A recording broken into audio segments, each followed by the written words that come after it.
আসসালামু আলাইকুম এভরিওয়ান, আশা করছি সবাই ভালো আছেন। আজ দেখাবো নোয়াখালীর খুব জনপ্রিয় একটি খাবার, মরিচ খোলা। আমি কিন্তু নোয়াখালীর মেয়ে বা বউ কোনোটাই না, তবে আমার শাশুড়ি নোয়াখালীর মেয়ে, আর আমার শাশুড়ির কাছ থেকে আমি এই রেসিপিটি শিখে নিয়েছি, তাই আজকে আপনাদের সাথেও শেয়ার করছি। ভিডিওটি যারাই দেখছেন, ভিডিওটি ভালো লাগলে একটি লাইক করে দিবেন, আর যারা এখনও চ্যানেলটিতে সাবস্ক্রাইব করেননি, চ্যানেলটি সাবস্ক্রাইব করে পাশে থাকা বেল বাটনটিতে ক্লিক করে রাখবেন। এতে করে আমি কোনো ভিডিও আপলোড দেওয়ার সাথে সাথে আপনি পেয়ে যাবেন নোটিফিকেশনে। আর যারা অলরেডি সাবস্ক্রাইব করেছেন তাদেরকে অসংখ্য ধন্যবাদ। কথা আর না বাড়িয়ে চলুন শুরু করে দিই আজকের রেসিপি।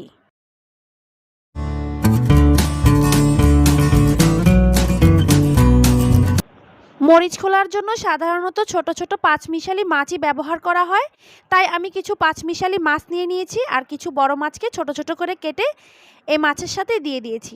আপনারা চাইলে বড় মাছকেও ছোট ছোট করে কেটে এভাবে রান্না করতে পারেন।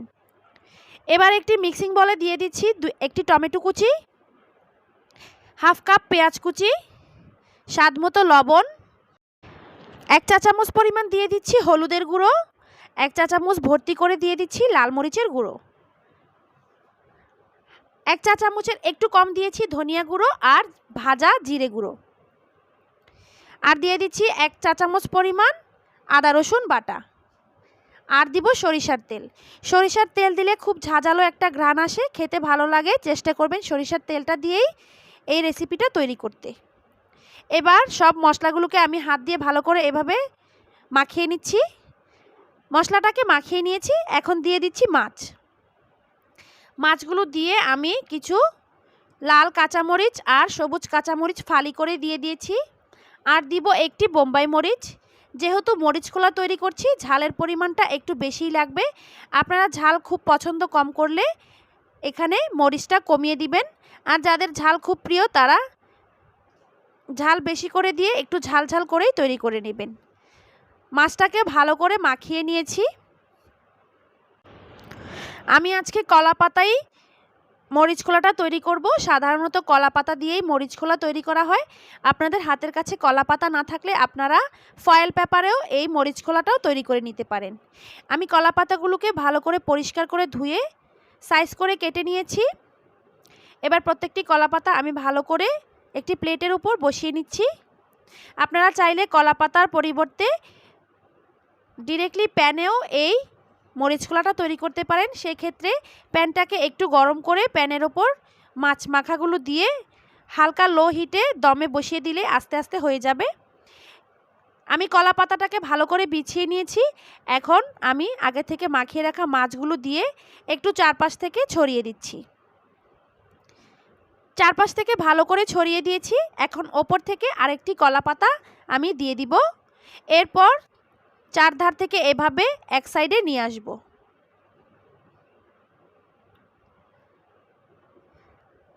চতুর্পাশ থেকে আমি এক সাইডে এনে আরেকটি কলা পাতা দিয়ে সুন্দর করে একটি মরিচ খোলা তৈরি করে নিয়েছি। ঠিক এভাবে করে আমি